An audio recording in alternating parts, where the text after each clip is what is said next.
Capítulo 10. Fascinação. No entanto, Maria Souza, a médium curadora, entre aspas, já organizara considerável movimento. Conclamara companheiros para conversa íntima, com o objetivo de convencê-los sobre seus propósitos. Os adversários, contudo, lhe apareciam em sonhos, com propostas extravagantes, prometiam-lhe destaque, publicidade, aparecimento na mídia, garantindo-lhes verdadeiros prodígios com as suas faculdades curativas, entre aspas. Tendo recebido estas orientações falsas do plano espiritual inferior, mas tomadas como verídicas pela própria médium, passava agora a planejar a concretização das orientações, entre aspas, recebidas. Em pequena reunião, executada na residência de um dos companheiros, igualmente fanatizados, traçaram diretrizes, ouviram os mentores, entre aspas, através da psicofonia, e resolveram conversar com os responsáveis pelo centro, a fim de convencê-los a autorizar as atividades cirúrgico-mediúnicas de Maria Souza. Castro e Israel, comunicados mais tarde, aceitaram o convite, dedicando toda a atenção e fraternidade possíveis. No dia marcado, compareceram os responsáveis pela casa, a médium curadora, entre aspas, e um pequeno grupo, representando as cerca de 30 pessoas partidárias das ideias da intérprete fanática. Minutos antes do início da conversação, Elvira, a substituta eventual de Júlio César, apresentou-se, envolvendo de maneira intensa a mente da medianeira. Castro sugeriu fosse feita uma prece antes do início das atividades, a fim de buscar comunhão com os benfeitores da vida maior. Quando o respeitável presidente pronunciou as primeiras palavras, envoltas em sincera emoção, eis que o mentor da instituição se apresentou colocando-se ao lado dos representantes da casa, dando demonstração amorosa da promessa que lhes fizera sobre o concurso superior. O benfeitor, acompanhado de abnegados tarefeiros espirituais, fizeram-se visíveis para as entidades infelizes, como que lhes demonstrando que a atuação inferior estava dentro de certos limites. Quando Elvira viu os espíritos superiores fitando-a gravemente e verificando uma pequena parcela de suas capacidades espirituais, representadas pela intensa luz que partia deles, pensou em desistir, mas recordou-se das ameaças de Júlio César. Instantaneamente anulou os propósitos de abortar a missão, fixando-se junto à médium, dando prosseguimento ao plano destruidor. Os responsáveis pelo centro deram então respeitosamente oportunidade da palavra a Maria Souza, que iniciou a conversa com estas colocações. Estou aqui para fazer algumas solicitações. Vocês não desconhecem a minha produção mediúnica e as orientações dos meus mentores sobre a utilização de minhas faculdades. Segundo afirmam meus guias, eu tenho uma grande missão para executar neste centro e solicito que vocês me permitam trabalhar nesta casa com a cirurgia espiritual. Já estamos nos organizando e verificamos que ficaríamos bem instalados na sala Allan Kardec. É um espaço adequado, mesmo porque, segundo informações dos meus superiores, logo estarei recebendo mensagens e receitas do próprio codificador. Já temos companheiros à disposição, inclusive financeiramente, para fazer anúncios em jornais conceituados a respeito dos grandiosos trabalhos que se vão iniciar neste centro. Nossa instituição haverá de crescer consideravelmente sob as orientações destes novos mentores. Pensem no público, na quantidade de pessoas beneficiadas, nas grandes campanhas promovidas por nós. Em pouco tempo, afirmam os tutores espirituais, estaremos na televisão, e aí posso ver pesquisadores americanos, alemães, russos, etc., desejando estudar minhas faculdades, o reconhecimento do público, títulos de cidadã deste daquela cidade. É claro que tudo isso eu pessoalmente reverterei para a doutrina espírita. Edificaremos hospitais, creches e orfanatos. Castro interrompeu respeitosamente a fala da médium alucinada, acrescentando com lucidez: Minha irmã, entendemos os seus propósitos. Acreditamos esteja de fato desejosa de contribuir com a obra do bem. Mas desejamos lhe oferecer um tempo maior de experimentação na mediunidade, a fim de que possa se estruturar no campo doutrinário, conhecer melhor a sua faculdade, analisarmos os fenômenos com rigor, de forma que antes de pensarmos no grande público, que tal, se reservadamente durante um certo período, com alguns enfermos, sob segura orientação doutrinária, pudéssemos catalogar as enfermidades, verificar se a ação fluídica realmente produziu efeito, dialogar serenamente com seus guias, verificando suas orientações. Assim, continuou o presidente, você terá a oportunidade de, ao longo do tempo, se estruturar num trabalho discreto e despretensioso. Nesta hora, Elvira envolveu a médium, fazendo-a retrucar desta maneira: Mas o que é isso? Você está com medo de que eu seja considerada mais importante que a sua pessoa? Não sabe que trago grandes compromissos a realizar? Que esta casa poderá ser projetada como nunca imaginemos antes? Israel, num desejo verdadeiro de orientar, não se conteve e interrompeu a expositora vaidosa com estas lúcidas orientações. Minha amiga, parece que você está mais interessada na notoriedade do que na própria doutrina espírita, cuja finalidade é promover a transformação moral das criaturas humanas.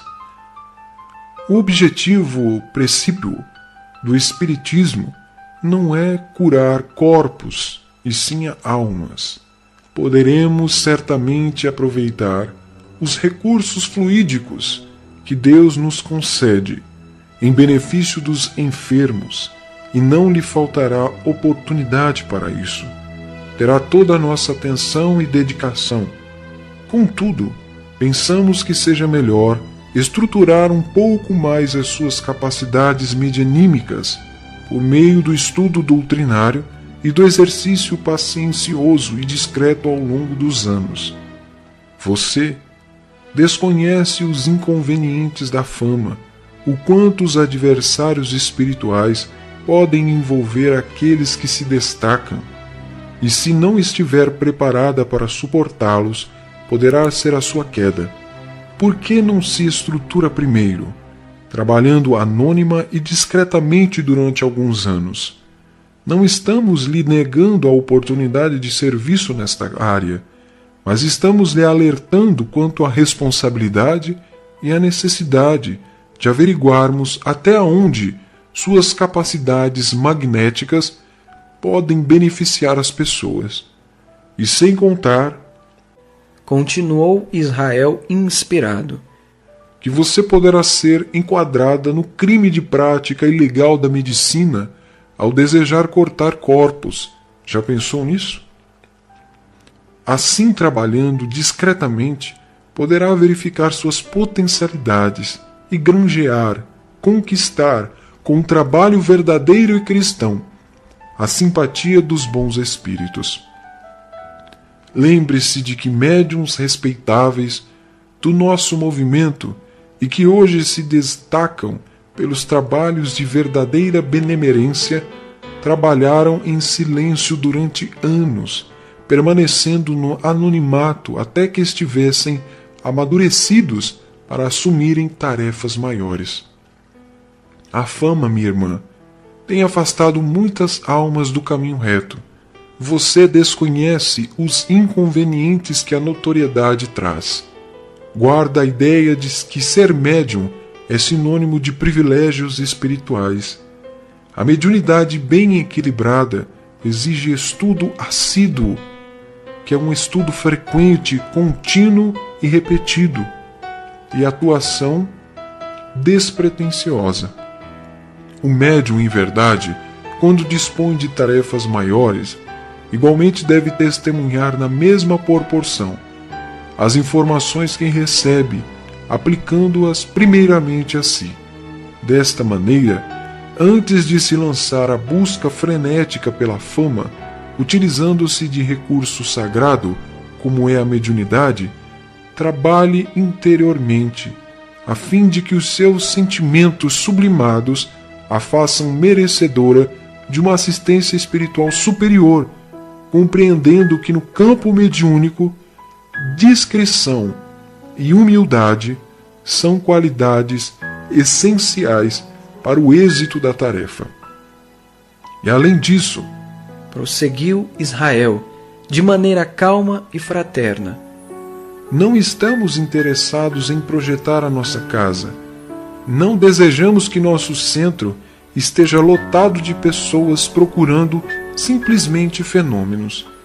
Temos a simples pretensão de fazer vibrar entre as paredes desta instituição os ensinos de Jesus e de Kardec. Para nós, o mais importante é receber fraternalmente os que nos procuram, socorrê-los quanto possível, oferecer conhecimento doutrinário, despertando as criaturas para a transformação moral. O resto é consequência deste processo bem realizado. Assim, nos preocupamos com os males morais das criaturas, oferecendo condições de que, com a ajuda do Espiritismo, se processe em cada um de nós uma autocura sob as bênçãos de Jesus. Todavia, nós lhe convidamos para continuar exercitando suas capacidades espirituais ao longo dos anos e nos comprometemos a acompanhá-la, orientando-a como fazemos a todos os médiuns.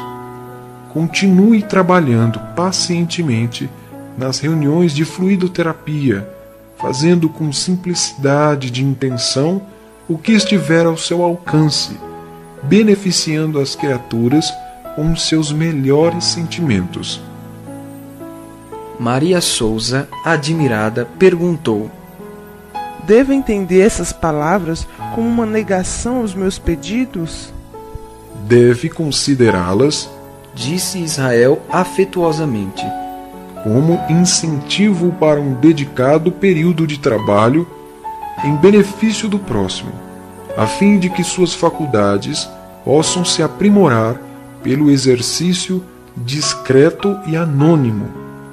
Se aceitar a proposta de Castro, teremos grande alegria em organizar um pequeno grupo para, durante algum tempo, lhe permitir o exercício de suas capacidades curativas, a fim de verificarmos suas condições magnéticas, analisando as orientações dos espíritos que lhe assistem, ouvindo respeitosamente quais as orientações que desejam para o trabalho com a mediunidade. O quê? Retrucou Maria Souza, espantada. Você acha que eu vou perder tempo com um grupo pequeno? Já estou pronta para o trabalho. Meus guias já me prepararam muito bem. Um espírito médico de nome Dr. Júlio César já se prontificou a me conduzir para os caminhos retos, bem que ele me avisou das dificuldades. Além do mais, qualquer casa espírita iria adorar contar com alguém com as minhas capacidades espirituais. Me receberiam de braços abertos. Vocês estão desperdiçando uma extraordinária oportunidade. Nesta hora, Elvira envolveu a médium com mais intensidade, enquanto os benfeitores espirituais irradiavam sobre os representantes do centro lucidez e bom senso. Maria Souza, quase fora de si, continuava argumentando. Se não posso trabalhar à minha maneira, então me retiro dessa casa e levarei comigo muitas pessoas. Minha irmã, considerou Castro. Não desejamos sua ausência. A casa precisa de todos nós. Não nos tenha na conta de inimigos. É nosso dever como responsáveis por este centro zelar pela pureza de nossa doutrina. E o Espiritismo possui objetivos bem definidos. O que você está nos propondo é prática ilegal da medicina. Aceitar os seus propósitos é infringir as leis humanas. Procure refletir na hipótese de estar envolvida por adversários espirituais com o fim de lhe afastar desse núcleo de amor. Imprimindo nas palavras compreensão e ternura, prosseguiu. Continue conosco. Todos desejamos trabalhar e não almejamos títulos. E se você realmente tiver uma grande tarefa a desempenhar, ela naturalmente aparecerá. Era só o que me faltava. Interrompeu a médium. Agora meus protetores são obsessores. Bem original, não acha? Muito bem, minha decisão está tomada. Vou me retirar desta casa hoje mesmo.